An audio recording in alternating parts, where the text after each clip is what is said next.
Hi, this is Roger. Thanks for dropping by. My air plants, which now have memories attached to them, are into soak in RO water. That's all they get. They might occasionally get dunked in some water with some feed in, but most of the time that's what they get. While I'm waiting for them to do their thing, I'm just going to quickly go over my tools of the trade, or the tools of the trade I need for what I'm doing in my grow room. Let's simplify that. Okay, we all need some feed, yeah? Quite honestly, what feed you use is up to you.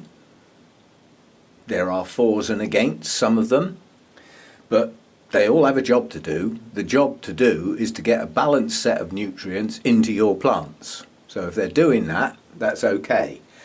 One reservation is the type of water you use, and you might need to select a certain fertiliser to go with your water, like what I asked to do, because it's RO water. So it's got two important elements missing because it's pure, and those two elements are the calcium and the magnesium. It's probably got some other bits missing as well, some of the tiny little ones, but I don't worry too much of them. All I need to know about the micro elements is that they're there. Yeah, they don't vary that much, you know, as long as as long as your fertilizer's got those in there. We all know the three main ones are NPK, and then the calcium and the magnesium sit underneath. Yeah, so they need to be there. The type of nitrogen you choose to use, go to Rick's video and find out the differences. There's three main types of nitrogen you will come across, and they all are okay as long as you know what you're doing. Now, the type of nitrogen that I've got is nitrate. There is a tiny little bit of ammonium type in there, but it's 0.7% compared with 12.5%. And if I've got 12.5% of nitrate type nitrogen, whatever the temperature, whatever's going on, it's available to the plant. That's why I chose to use this feed. It takes the worry away from that element. Okay, so we all need some of that stuff. What you choose, up to you, have a think about it. But the one thing that has become relatively noted in more recent times is that the NPK, the P in the middle, doesn't get used as much as we once thought. So things like 20-20-20, the 20 bit in the middle, it's probably not going to get used as much as was once thought. I can't prove that one way or the other. Anyway, what I do with mine is I use some RO water, and I put a reasonable amount of that stuff in there and give it a good shake until it's dissolved. That's first raise. I've spoken to the man, yeah? And he says, if you mix up a stock solution and keep it cool and dark, it will last some time. So I'm happy that the manufacturer says that remains stable. But what he does say is give it a damn good shake each time before you use it. So a damn good shake is what it gets. That's what I was told to do. So that's the feed out the way. Okay, now this pH swing. To enable me to check the strength of my feed, I need one of those. I'm sure there are certain individuals on YouTube, possibly me included, that should have actually got shares in these companies. The amount of these that have been bought in the last 2 or 3 weeks, I'll bet. Anyway, it's something that I've always had, you know, so that this is nothing extra for me. I'm trying to show the like a minimum, if you know what I mean. So a TDS meter will enable you to test the strength of your water once you've put your feed in it. Yeah? So that's what that's for. That's about to get used. And the small change that I'm doing is to use this pH swing, which means one lot of water that I want to use will have my feed level in it at whatever level I choose, and that varies. They don't stay the same. I'm about to water my Masdevallias and Restrepias, yeah? Now they need a low level of feed, so there won't be much of that going in. I'll probably aim for a TDS of about 150. If it's a bit lower than that, I don't care, but I don't really want to go much higher. They don't like it, yeah? They need very low levels, sensitive roots, all that sort of stuff. Different subject. So there'll be some of that goes in, and I'll use that to check it. And if I put a bit too much of that in and it's a bit high, I'll add some more water and check it again until it's about where I want it. And if there's not quite enough, I'll add a bit more.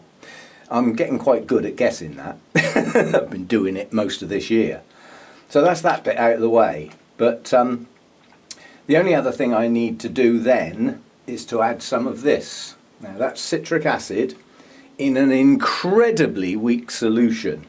And the reason why it's a weak solution is because I want to pour a bit of this in there. If it was a strong solution, I'd be using a dripper, and I might need half a drip. Well, by having a really, really weak solution, you get away from all those problems, because it'll need some. It might be half a capful. It's so weak. So that's my logic of having an incredibly weak solution. I am reliably told that if you mix up a stock solution of citric acid, it remains stable for as long as you do. And that's debatable with some of us. Unfortunately, if I'm aiming at a pH of a certain value and I put too much of that in, I might need to bring it back up again rather than dump the whole solution. So that's what that would be for. So that's an upper and that's a downer. That's it. That was already in the cupboard. That I already had. That I already had. That I broke and had to get a new one.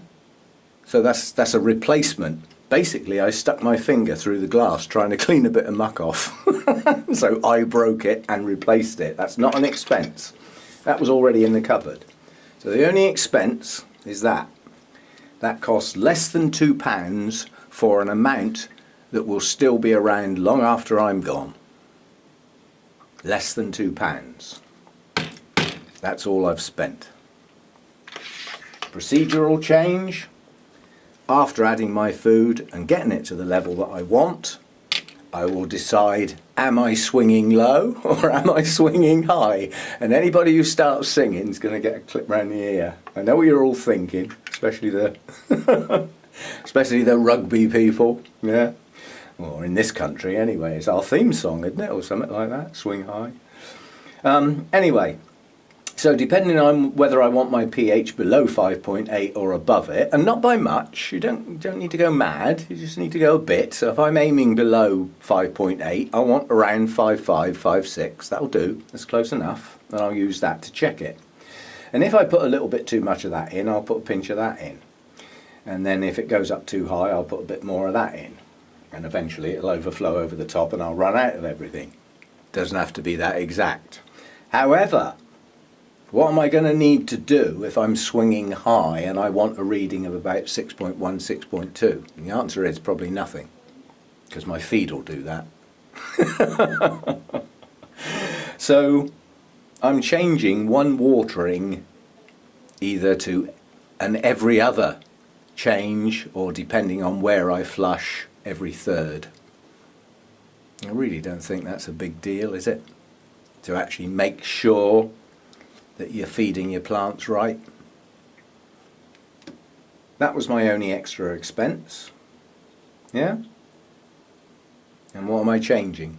I'm just adjusting my feed every second or third watering to get the pH a bit lower than 5.8, down to about 5.5, 5.6. And for that I need that, and I need that.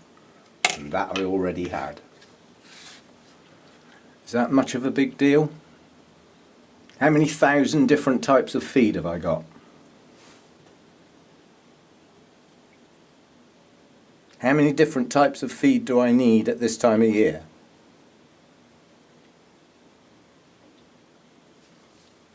That's it. Short, sweet, simple, and as far as I'm concerned, flippin' easy to understand. Now, understanding all this nonsense is based on your start point. When you know nothing and you get loads of information chucked at you, you'll take some of it in, probably not all of it. When you're well down the line, I mean, I've been sat in lectures where I sort of think, I flipping know this, I could nod off if I wanted to, because I know it all. But you have to keep one ear open just in case that little snippet of information comes out that you didn't know. And quite honestly, that's what's just happened to me. An important snippet of information is popped up that I hadn't really come across in all the work I'd done looking up feeds and nutrients and what they do to the plants and stuff, because I was interested. You don't have to be. And I'd missed that bit. Somewhere along the line that didn't come out of the woodwork. I didn't get that bit. Now I've got it. It's incredibly easy to incorporate. It's not complex. I'm not mucking about boosting this, playing with that, adding supplements and stuff like that, because that is supposed to do its job properly and it shouldn't need all those extra bits and pieces. Science produced that in laboratory conditions, with test conditions, with orchids. Not out in the garden on bushes, not on the lawn, not out in the fields growing wheat. Orchid stuff. Yeah? So I hope they did their job properly. I can't prove that one way or the other. Anyway, you know, tools of the trade. I'm not getting into fungicides and pesticides. That's a whole new ball game. And strictly speaking, I agree that if this little bit is done right, your plants will be fit as butcher's dogs.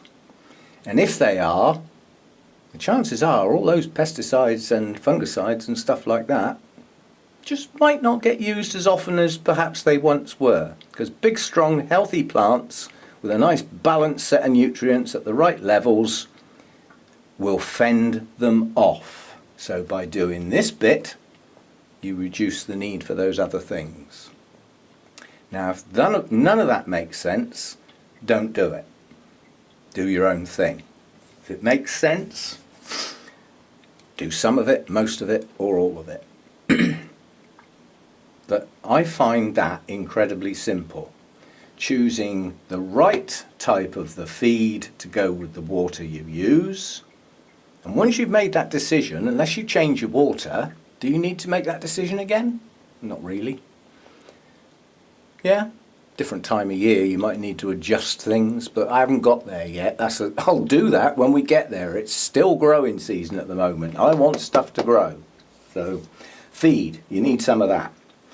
You need to be able to test the strength of your feed. Yeah, unless you're going to use exact measuring spoons and things like that and exact quantities of water, which I really cannot be asked to do. I put an amount of water in there, I don't measure it. And I put an amount of that in there and I check it. And if I put too much of that in, I add some water. If I haven't put enough in, I put some more in. Job done. That's all that out the way. Yeah? Don't need that anymore now. That bit's done. We then come on to the pH. So first job is test it and see what it is with this in it. Not before, after. And you get your reading.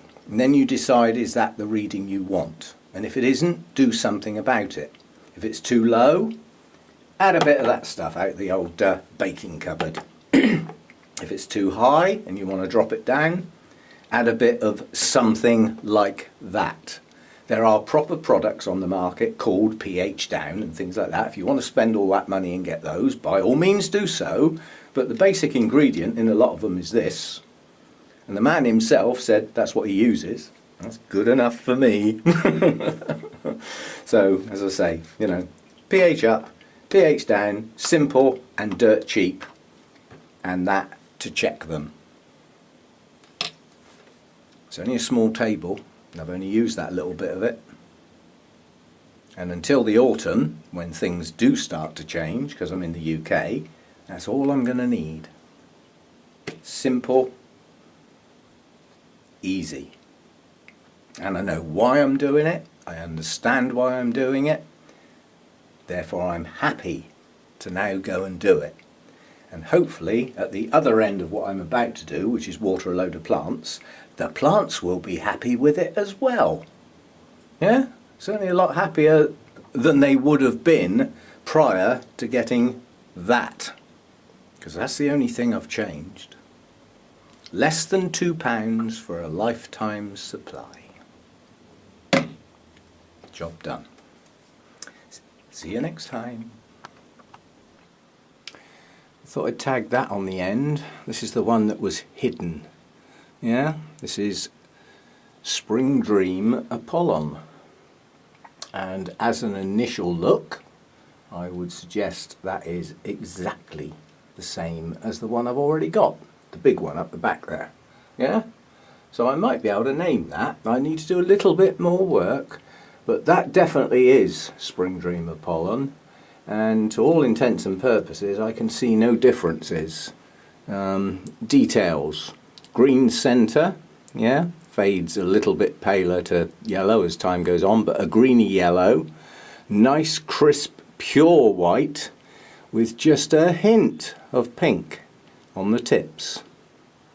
Yeah, tip of the lip, the tip of the other two petals, and it seems that depending on the time of year it gets a tiny little bit of pink on the sepals as well, but that's variable. A lot of dendrobiums are slightly variable.